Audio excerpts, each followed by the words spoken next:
Okay, before I crash. Alright, so let's talk about what was it?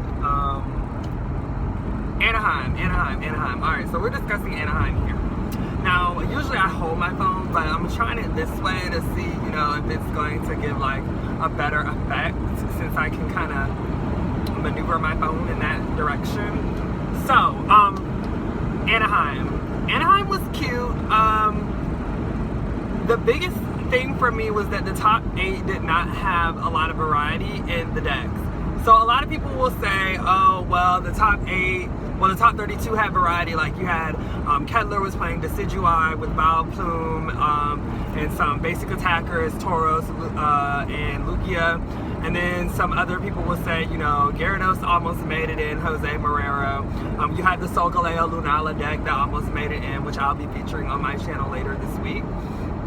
So you had a lot of different diverse decks, I guess you could say, in the top 32. However, these diverse decks, you had Lapras in the top 32 as well, but these decks were less than, or about 25% of the field of the top 32. So that was about 8 decks out of, not even 8, 4 times 8, no, that's right. So that was about 8 decks out of the top 32. So now when we get into the decks that made it, so we had Darkrai, most of the decks were Darkrai, I think half were Darkrai. You had a Mewtwo EX with a 1/1 Espeon. You had,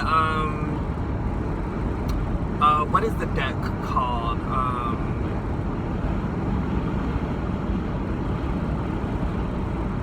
Sorry, I'm at a loss. I think, was that it? Was it just Mewtwo, Vespiquen, Darkrai, and there might have been something else, but I know all the Darkrai's had one in top 8. So it was just a bunch, but for the most part, it was a bunch of Darkrai. So yeah, and it was kind of disappointing because I think the fact that Kettler did so well, and that I mean, to be honest, how many people were playing Solgaleo Lurantis? So if he was the only player playing Solgaleo Lurantis and made it that far, could you imagine had like maybe 25% of the field been Solgaleo Lurantis? You know, think about, or had more people been playing a deck like Kettler's. Like, there's so much room, I feel, for diversity. I mean, how many people were actually playing Lapras GX? So a lot of people might look at it as, okay, well, not much has changed with Sun and Moon, and I don't think that is necessarily the case. I think a lot has changed with Sun and Moon, but I think that this was the first regional, so people are still comfortable with what was already doing well, and I think that is why a lot of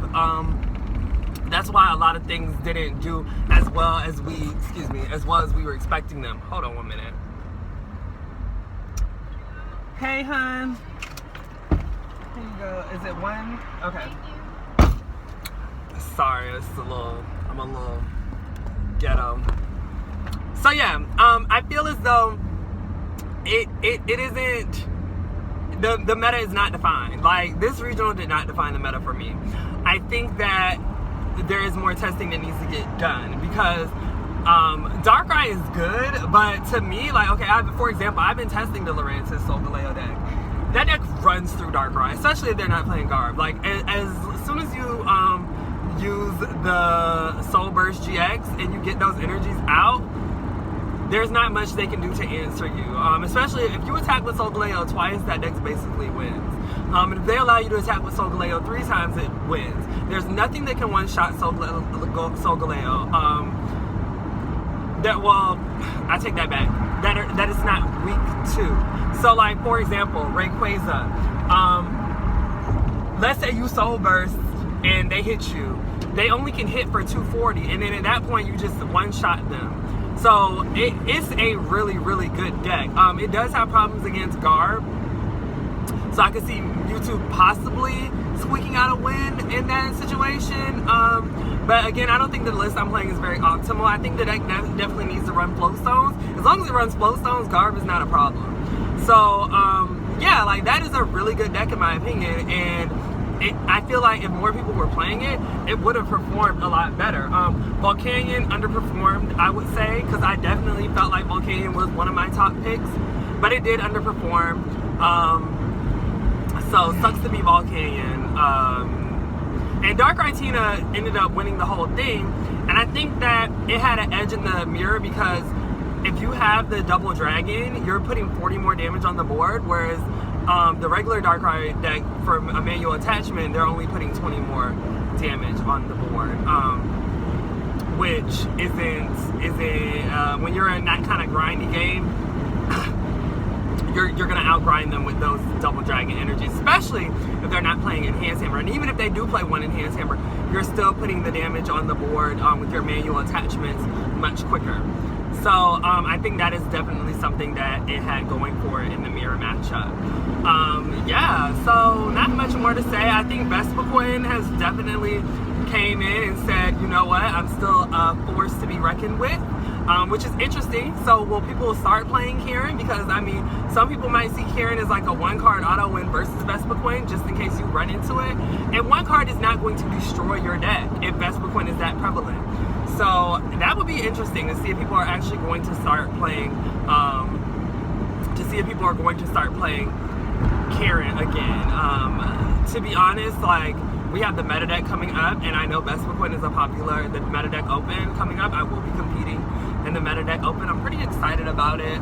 It's going to be streamed. Hopefully they'll get a match on stream, but at this point, it's kind of like, I think the meta deck open is going to be a tournament where players are going to be more liberal in their deck choice, and that we're going to be able to see a lot more diversity. So, bottom line with Anaheim kind of established Darkrai as the BDIF last format. That's what I'm going to say. I'm going to say Anaheim kind of established that Darkrai is still a tier 1 deck in the current format, and it was the BDIF in the last format, no questions asked. Now, I think that it did not define the meta for Sun and Moon, though. It has not defined the meta for Sun and Moon. I think that it gave us a hint of what Sun and Moon has to offer. And if you don't agree with me, that's fine. That's just what that's my takeaway from Anaheim, though. So I'll be interested to see how St. Louis goes for Expanded. There is a lot more possibilities in Expanded.